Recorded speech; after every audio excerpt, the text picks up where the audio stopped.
Hey everyone, today I've got your Jurassic World Fallen Kingdom movie review. Life finds a way. At least once the remaining dinosaurs of Isla Nublar are at the brink of extinction and are taken by some power-hungry humans and they need to be rescued. Will this be the end of the franchise as we know it? So as far as the story goes, Jay Bayona directs this Jurassic World sequel where the aftermath of the first film's events leads a team to try and rescue the remaining dinosaurs, only to be duped and now have to survive this daring mission. And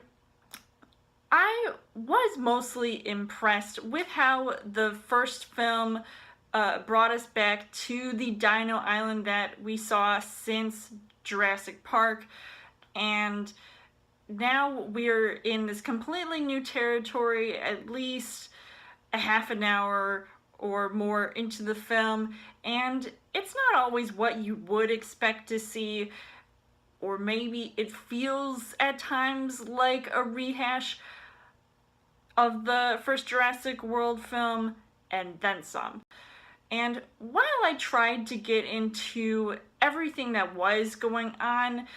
at times the plot does get a bit confusing once there are some sort of spoilery things that are revealed that it's, whether or not I chose to believe that this was actually going to affect some of the characters, and quite frankly it didn't have as much of an impact. And I don't know if that was a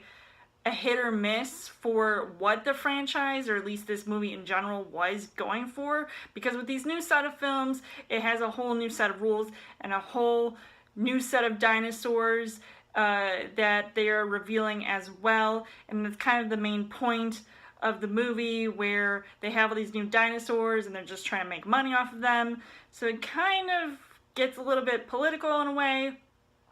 and it's also just very ruthless to find out what all these humans' intentions are. As far as the casting goes, you've got Bryce Dallas Howard, who I wasn't a huge fan of her character when the first movie came out, and even though she showed between these two films that she could be a strong leading character, it just wasn't enough for me to care about her the whole time. And especially with Chris Pratt being in pretty much every franchise you could think of, he proves that he can be a leading man with his charm and his comic timing, but everybody just looks at him to save the day, and he really doesn't do that many heroic things that you wouldn't expect to see, at least from other people as well. But some of the acting from the supporting cast I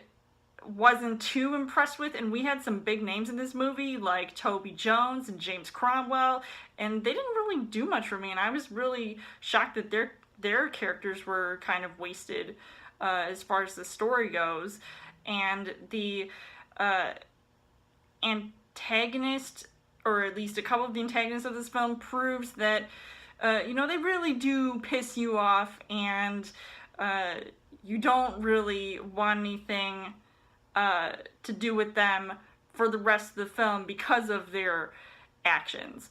At least I was happy to see Jeff Goldblum return as Dr. Ian Malcolm, and I really wish that I saw more of him here, and at least it was a nice treat for the Jurassic Park fans to see him come back, because I thought he was one of the best parts of Jurassic Park. The little girl that's in this movie, she wasn't as annoying as I thought she was probably going to be, considering the track record of kids that are put in these Jurassic Park films can kind of get on your nerves,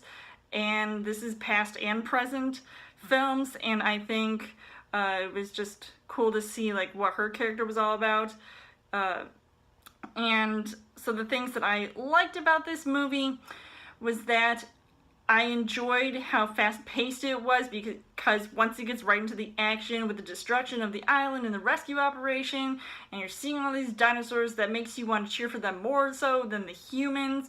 And because some of them were just really cool and they didn't deserve all of this stuff to happen because of stupid humans who created them in a lab in the first place. And even seeing the new dino creation, which was also at the fault of humans,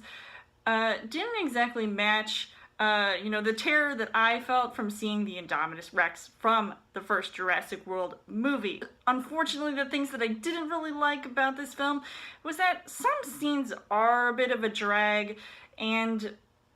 they do kind of get, boring to watch at times because, some parts are just uninteresting, and I feel like the film tries too hard to grow into something that it's not.